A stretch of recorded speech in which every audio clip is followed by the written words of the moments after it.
Hi friends, welcome to my channel. ల్యాప్టాప్లో work చేసుకుంటున్న అమర్ దగ్గరికి బాగి కోపంగా వచ్చి, ఏమండి మీ గురించి మీరేమనుకుంటున్నారు? అసలు అంజలిని ఆ రణ్వీర్ మనోహరిలతో పంపించడం నాకు ఇష్టం లేదని చెప్పాను కదా.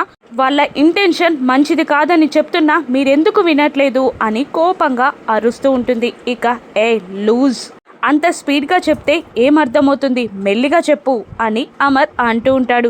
ఏంటి ఇంతసేపు అరిచి చెప్పినా కూడా మీకేం అర్థం కాలేదా అని మళ్ళీ కోపంగా మాట్లాడుతూ ఉంటుంది బాగి. ఇక ఏంటి అని గట్టిగా ఒక్కసారి గర్జిస్తాడు అమర్. దాంతో అమర్కి భయపడి వెక్కిళ్ళు పెడుతూ ఉంటుంది బాగి. ఇక ఆ వెక్కిళ్ళని చూసి వెక్కిళ్ళు ఆపడానికి ఏం చెయ్యాలో వాటర్ కోసం అటు ఇటు వెతుకుతూ ఉంటాడు అమర్. కాయన అక్కడ వాటర్ దొరకవు అమర్కి. ఒక ఐడియా వేసి ఎలాగైనా బాగి ఎక్కిళ్ళు ఆపడానికి గట్టిగా తనని వాటేసుకుంటాడు అమర్. ఇక అలా సడన్గా అమర్ తనని వాటేసుకునేసరికి బిగుసుకుపోయి షాక్లో ఎక్కిళ్ళని మర్చిపోతుంది బాగి. బాగి అంజుని వెళ్లకుండా ఆపగలదా? అమర్ బాగిని అర్థం చేసుకుంటాడా? రాను ఎపిసోడ్స్లో చూద్దాం. Thank you for watching.